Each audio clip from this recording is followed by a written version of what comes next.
Comrade Bikash Ranjan Bhattacharya যখন mayor, সেই সময়ে দাঁড়িয়ে এটা ঠিক হয় যে কলকাতা শহরের নিচে তো ব্রিক সোয়ারেজ, ব্রিটিশ আমলের তৈরি ব্রিক সোয়ারেজ, এই ব্রিক সোয়ারেজটাকে পরিষ্কার করতে, এবং ব্রিটিশ আমলে শোনা গেছে যেখানে নৌকো চলতো নাকি, হ্যাঁ, তো মানে পরিষ্কার করার উদ্দেশ্যে এটা দিয়ে নৌকো নাকি চলতো।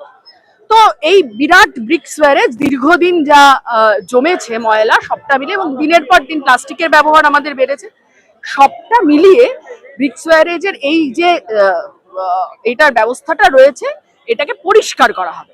পরিষ্কারটা করা শুরু হলো, এবং তার ভেতরে অত্যাধুনিক যে সমস্ত আরো পাইপ বাইরে থেকে এনে, বাইরের কোম্পানি সে তাদের থেকে এনে টেনে সেই সমস্ত ব্যবস্থা করা হলো।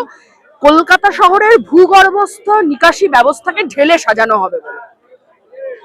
ওই তারপর আমরা কি দেখলাম, বিকাশ রঞ্জন ভট্টাচার্য মেয়র থাকলেন না, জলশোভন মেয়র হল।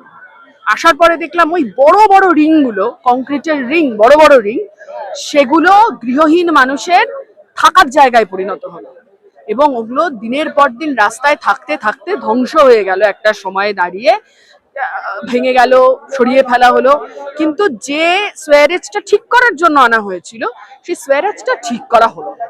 ফলে যে কাজ শুরু হয়েছিল তার যতদিন পর্যন্ত সুফল ভোগার, সেটা আমরা ভুগেছি। এবং তারপর শুধু এই নিচের ভূগর্ভস্থ সোয়ারেজটা শুধু ঠিক করা হলো না তাই নয়, পাম্পিং স্টেশনগুলোর উন্নতি যে পরিমাণে হওয়ার কথা, কাশমানি খেতে খেতে সে পরিমাণে আর উন্নতি করতে পারিনি। আমরা দেখলাম একের পর এক নয়নজুরি বোঝানো হয়েছে, ৩,৫০০ জলাশয়।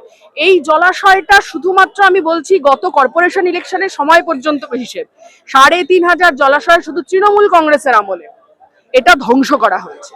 ২১ সাল পর্যন্ত হিসেব দিচ্ছি আমি, ২১ সালের পরের হিসেব নয়, ২১ সালের পরে আরো।